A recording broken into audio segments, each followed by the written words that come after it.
देखिए, समय परिवर्तनशील है, समय के अनुसार सब कुछ बदलता है, लेकिन उसके लिए एक ईमानदार की जरूरी है और जानकार की जरूरी है। ये नहीं कि कोई चला जाएगा, जैसे हम लोग ऐसा लोग हैं, हम ऐसा लोग हैं, इसके सामने कितने लोग हैं कि हम लोगों से बच पाएंगे, क्योंकि हम लोग का हर मोड़ पता है। और दूसरी चीज़ कि हम लोग किसी को आधारित नहीं है, हम लोग स्वयं अपने कानून को जानते हैं, कानून को कैसे रक्षा हो वो भी जानते हैं, कानूनी प्रक्रिया में क्या होता है वो भी जानते हैं, कोई गलत है तो कैसे उसको दंडित किया जाएगा वो भी हम जानते हैं। तो इसलिए हम उम्मीद करते हैं कि शायद किसी को, अच्छे लोगों को परेशानी नहीं होगी, लेकिन बुरे लोग यहाँ रह नहीं पाएंगे, यह मैं जानता हूँ। और वकालत का मतलब होता है कि न्याय के साथ अपनी बात को रखना और उसको सुलझाना। यह नहीं करता है कि विवाद खड़ा करना, विवाद खड़ा करता तो अपने पेशा के साथ वो गद्दारी करता है। नमस्कार, आप देख रहे हो विंसम इंडिया और इस वक्त मेरे शरीक में मौजूद हैं सारण जिला महासचिव कांग्रेस पार्टी के और पटना उच्च न्यायालय के बड़ी अधिवक्ता श्री सत्येंद्र कुमार सिंह जी। और आज मैं इनसे कुछ राजनीतिक चर्चा करने का प्रयास करूंगा। सर, सबसे पहले आपका स्वागत है। नमस्कार। चैनल पर सभी लोग देख रहे हैं। सर, एक बात जानना चाहता हूं कि आप 2005 में विधानसभा का चुनाव समाजवादी पार्टी की तरफ से बनियापुर से लड़ चुके और फिर 2025 में विधानसभा चुनाव आने वाला है, तो आप क्या सोच रहे हैं? विधानसभा चुनाव में मतलब चुनाव लड़िएगा या कुछ और सोच रहे हैं? देखिए, 2005 के पहले भी हम कांग्रेस पार्टी में जी। 2005 में जो पहला चुनाव हुआ जी, उस चुनाव में आदरणीय श्रीमती उमा पांडे जी को कांग्रेस में, जिसका मुझे काफ़ी दुख हुआ। उस दुख के वजह से फिर मैं 2005 का पहला चुनाव समाजवादी पार्टी से चुनाव लड़ रहा। उसमें सरकार नहीं बनी, पुनः चुनाव हुआ। चुनाव में श्रीमती उमा पांडे को टिकट मिला और श्रीमती उमा पांडे ने बड़े प्यार से पूछा कि सत्येंद्र क्या करोगे, पार्टी मुझे टिकट दे रही है। मैडम, उनको आपके साथ हैं, आपका संबंध मेरा बाबा से का है, तो जैसा कहिएगा उसके अनुसार हम आपके साथ हम हैं। और मैं पुनः उनके साथ आ गया और 5 के खिलाफ उनके साथ। यानी 5 से लगातार अभी तक कांग्रेस में ही आया, कभी पार्टी बदले नहीं? कांग्रेस में हम 5 के पहले भी थे, जैसा कि हमने कहा, मतलब, लेकिन उसमें उनको टिकट नहीं दी कांग्रेस। उसके प्रतिक्रिया में हमने समाजवादी पार्टी से चुनाव लड़ा था और मैं कांग्रेस का मैं सिपाही हूँ और पक्का सिपाही हूँ। तो क्या सोच रहे हैं, मतलब 2025 का जो चुनाव आने वाला है उस विधानसभा चुनाव में आप चुनाव लड़ने की तैयारी में हैं? जैसा है कि हर कोई पार्टी का जो अच्छा कार्यकर्ता होता है और जिसको समाज से उम्मीद होती है या समाज पर उसका कुछ अपना अधिकार होता है, कर्तव्य होता है, उसे निर्वहन करता है, तो उस उम्मीद के साथ ही वह पार्टी में काम करता है कि पार्टी अगर मौका देगी तो चुनाव निश्चित होगा। यानी कहने का तात्पर्य कि अगर बनियापुर से कांग्रेस पार्टी की तरफ से आपको मौका मिलता है तो आप चुनाव लड़िएगा? जी हाँ, इसमें कोई दो मत नहीं है। और मैं पार्टी से भी आग्रह करूँगा तो इसके कार्यकर्ता होने के नाते कि अगर मुझे मौका दिया जाएगा तब मैं निश्चित से कांग्रेस का झंडा में लेंगे। लेकिन एक बात यहाँ कंफ्यूजन है, बनियापुर का जो सीट वो राजद के खाते में, चूँकि राजद के यहाँ पे विधायक रह चुके हैं, तो कांग्रेस और राजद का गठबंधन भी है, तो यहाँ से तो दिख रहा है कि मतलब राजद के खाते से विधायक है तो मौका राजद को ही मिलना है। देखिए, सीट तो राजद का है, लेकिन आज के डेट में राजद तो के है नहीं। गठबंधन का, हम लोग का महागठबंधन की जो लड़ाई हो रही थी उसमें राजद का कोई तो प्रतिनिधि दिखाई नहीं पड़ा, तो वो कैसे माने कि वो राजद में है। और दूसरा चीज़ कि पार्टी का जो ट्रेडिक्शन है वो बदलते रहता है और व्यक्ति का ही बदलता है जी। कभी कोई बेटा बाप को भी नहीं मानता है, बाप बेटे को नहीं मानता है, कोई भाई को भी नहीं मानता है, तो इस तरह का होते रहता है। समय के अनुसार जो पार्टी का निर्णय होगा, आदेश होगा, वह तो मानना है। किसी भी पार्टी के वफादार सिपाही का पहला दायित्व होता है तो उसके साथ वह रहे, ताकि ईमानदारी के साथ रहे। क्या लगता है कि मतलब बनियापुर कांग्रेस के खाता में जा सकता है? देखिए, बनियापुर तो कांग्रेस का था ही, लेकिन संयोग से गठबंधन की जब सरकार बनी, हमको लगता है कि श्रीमती उमा पांडे के बाद कोई मजबूत दावेदार यहाँ नहीं मिला। कांग्रेस की तरफ से, और पार्टी सिमटती चली गई। हम लोगों ने संगठन पर बहुत ज़्यादा जो होना चाहिए था जोर नहीं दिया, और उसके पीछे की एक भी कारण है कि जब कभी चुनाव हुआ, चुनाव में अगर पार्टी का कोई प्रत्याशी ना हो तो हमारे जो वर्कर होते हैं, पार्टी से जो पार्टी के जो लोग होते हैं वे कटते हैं, विमुख होते हैं जी। और वैसे लोग जो कभी भी किसी सत्ता के साथ चले जाएंगे, वो लोग स्वतः अपने आप में अपने को परिवर्तित कर लेते हैं। लेकिन जो कार्यकर्ता पार्टी का होता है वह पार्टी के साथ जीता है, पार्टी के साथ मरता है। तो आप उम्मीद रखें हैं कि अगर बनियापुर से कांग्रेस पार्टी की तरफ से अगर मौका मिलता है तो आप चुनाव लड़िएगा। तो मैं ये जानना चाहता हूं कि अगर कांग्रेस पार्टी की तरफ से आपको मौका दिया जाता है और अगर आप बनियापुर से चुनाव लड़ते हैं और अगर बनियापुर की जनता अगर आपको पसंद करके आपको अपना मत दे करके विधायक बनाती है, तो बनियापुर के क्षेत्र में क्या परिवर्तन लाने के आप प्लान रखते हैं? बनियापुर का जो पुराना रुतबा था, बनियापुर का जो अपना स्थान था, बनियापुर का जो गरिमा था, और श्रीमती उमा पांडे का जो देन था, और उनके छत्र छाया में जो बनियापुर का विकास हुआ, जो नाम हुआ, आज भी श्रीमती उमा पांडे के नाम से ही बनियापुर को जाना जाता है।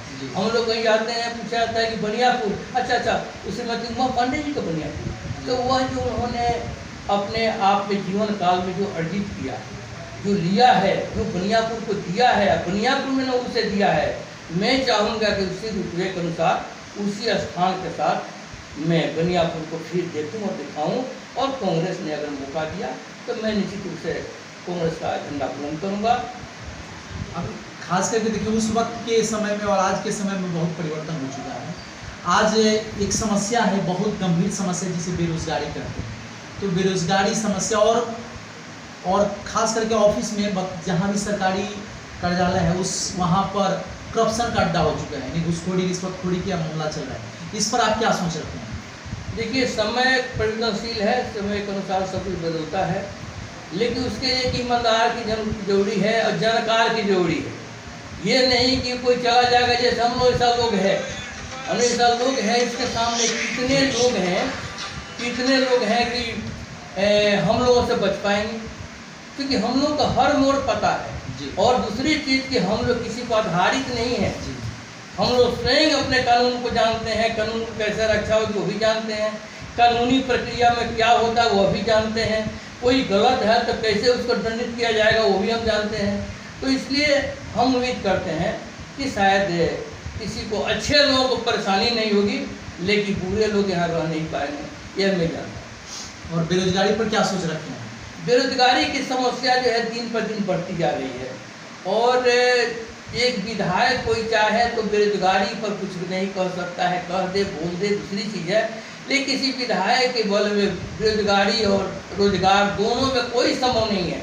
हाँ, एक विकास का जो चीज़ है, विकास के लिए वह वफादार है, जिम्मेवार है, वफादारी के साथ काम कर सकता है, और अपने यहाँ का जो व्यवस्था है, जो सरकारी जो प्रक्रिया है, उसे अपने पूर्ण ताकत के अनुसार उस पर अपना काम कर सकता है। इसके अलावा विधायक विकास को चलो क्या करेगा?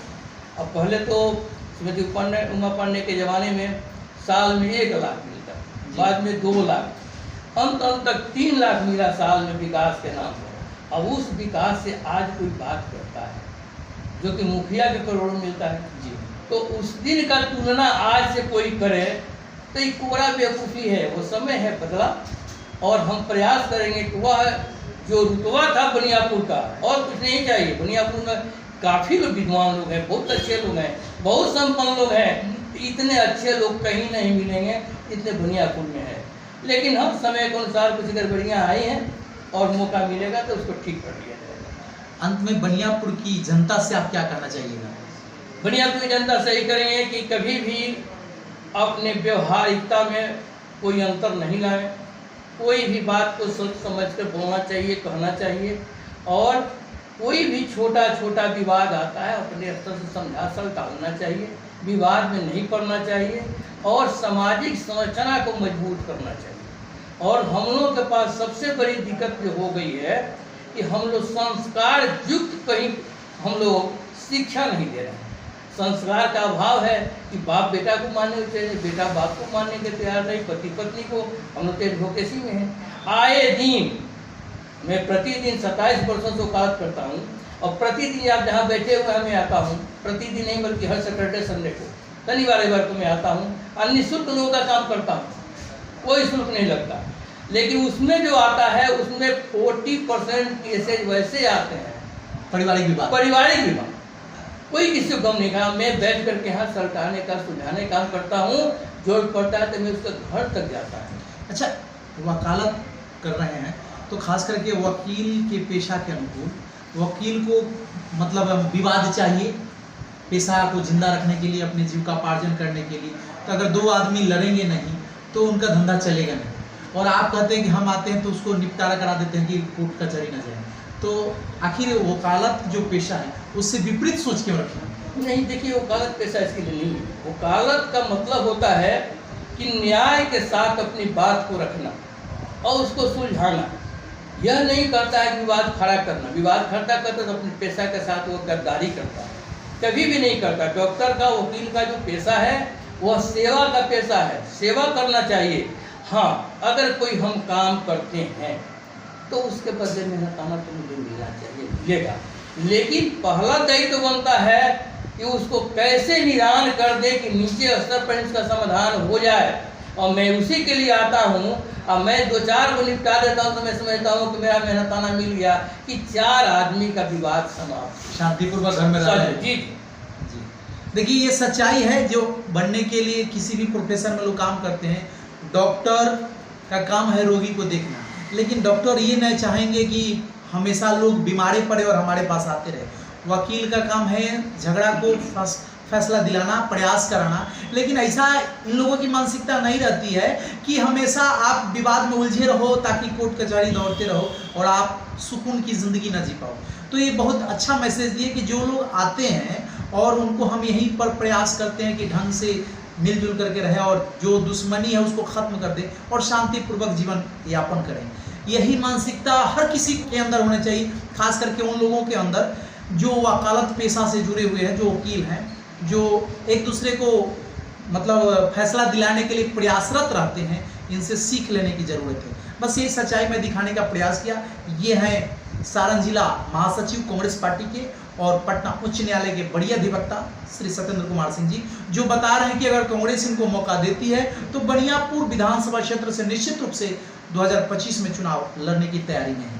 और अगर जनता इन्हें चुन करके विधानसभा भेजती है तो बनियापुर के रुतबा को बढ़िया से बढ़िया बनाने का प्रयास करेंगे। बस यही सच्चाई आप देख रहे हैं। आप देख रहे हैं विंसम इंडिया। कमेंट में अपनी प्रतिक्रिया जरूर दीजिएगा। जय हिंद, जय भारत, धन्यवाद।